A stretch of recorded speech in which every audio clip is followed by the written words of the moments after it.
I just spent 2 hours staring at my unfinished manuscript when the police came to the door of my father's subtly upscale residence of glass and polished wood. Designer enough to make it clear he was no ordinary man, but understated enough to blend into the dark green landscape that surrounded it. I'd come home to live after my hospital discharge a month ago. Doctor's orders. "You can't be on your own," Dr. Binchy had said, hazel eyes unblinking behind square black spectacle frames. "Not yet."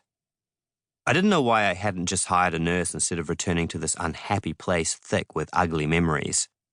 Before adding, then deleting 1,000 pointless words on my next book, I started to look up nursing agencies. Then the police came. The middle-aged man in plain clothes, the 20-something woman in full uniform, cap included. Recognition flashed in her eyes when I opened the door. The man, solid and stolid, with a square jaw and watery blue eyes, flashed his ID. "We'd like to speak to Mr. Nina Rai." "Sure." Turning on my crutches, I saw that my father was already coming down the hall, a well-dressed CEO on top of the world, his greying black hair perfectly styled and his shirt a crisp blue. He wasn't a tall man, nor was he short. Average height, with average features.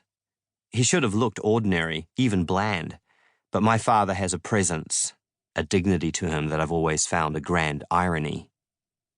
"What's this about?" he demanded, because that's what Nina Rai does, demand. It served him well except for when it comes to his son, who is his disappointment. "Mr. Rai," the man began, raising his ID, "if we could speak in private?" "Oh, for God's sake, just spit it out. What complaint is it now? The plant is built to the highest specifications. It isn't breaching any environmental restrictions." He's so used to ordering people about that it doesn't seem to occur to him that a senior officer wouldn't knock on his door at 8 in the morning for a complaint about emissions or discarded chemicals.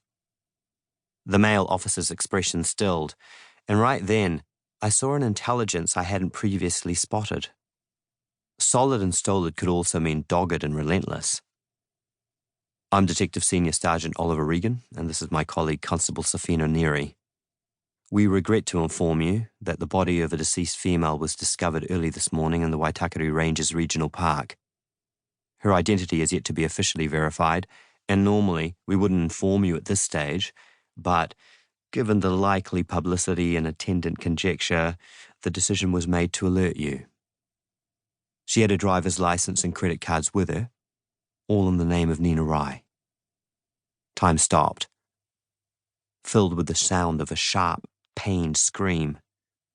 Even my father seemed stunned into silence, but that never lasts long with him. "Where's she been all this time?" he barked. "Living it up on my money, I'm guessing." Constable Neri's eyes were a deep, intense brown, and she locked them unblinkingly on my father, but let her senior officer do the talking. Her job, I understood, was to watch and make note of any and all reactions. The intensity of her, it reminded me of Paige. "Indications are that the deceased has been in place for a significant period," Regan responded, the pale skin of his face pockmarked with old acne scars. "Full forensic examinations will take some time, of course, but we have reason to believe that she's been there since the night she was last seen alive. Our people have discovered remnants of the clothing you described her wearing in your theft complaint.